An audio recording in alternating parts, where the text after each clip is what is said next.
Well, it's good to see you guys this morning. I'm Pastor Josiah. I'm the children's pastor here. So if we haven't met, now we have. And so I'm so glad that we get to do this. So over the last year, over the last 3 years, I've been in seminary. And I'm getting my master's. And I'm diving into the Word. I'm learning Greek words. I'm learning Hebrew words. I'm learning theology. And a lot of it's going over my head, and I've just found myself falling more and more in love with the Word. And I'm finding myself fall more and more in love with Christ. I'm doing all this deep study, and it's changing my way of thinking. And as Pastor Ben asked me to do this, and as I was coming close to this, I just felt the Lord ask me, what are you going to do with all of that? You're learning everything up here, but what is it doing in here? What is it doing in your heart? And I felt like going into this year, the Lord was giving me this. Present your body as a living sacrifice. Give yourself over to me. Everything you're learning, everything you're doing is to push you to offer yourself as a sacrifice. And I just had to take a moment and ask the Lord, are you sure? Is that what you really want me to do? Because then I began to try to think, okay, what does all of that mean? Where can I possibly find that in the scripture? And it brought me to Romans chapter 12, verse 1 and 2. These two verses sometimes are separated, but they are connected. They are one.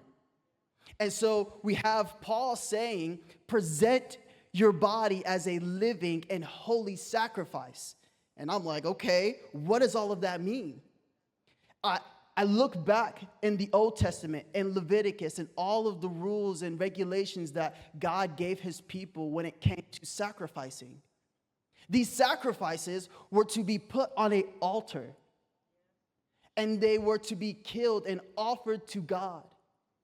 In this way of, God, will you forgive me of my sins? God, I'm giving my whole life and my whole being to you.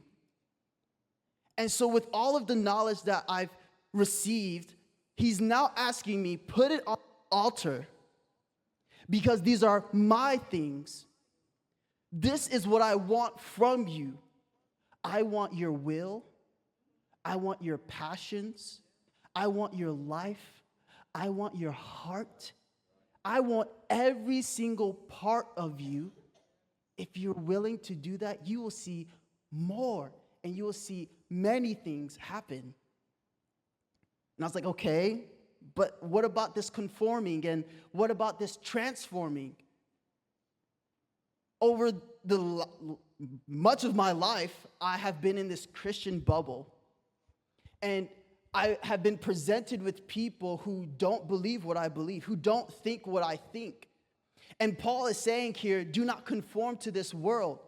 This also could mean do not conform to this age. And so I'm sitting here thinking, well, these people don't believe like me, and how do I connect with them? How do I understand who they are and what they're about?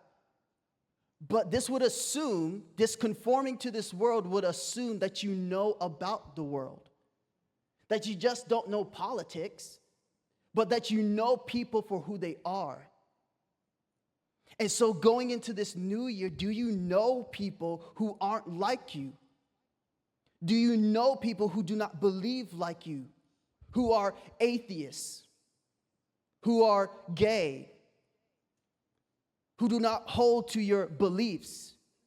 You have to know them before you can do anything else. Then I was like, okay, then the transforming.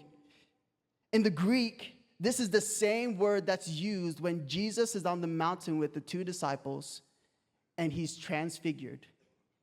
He looked different to them. He changed. And in the same way, he was saying, you've got all of this knowledge, but is it changing you? You read your word, but is it changing you? You're worshiping, but is it changing you?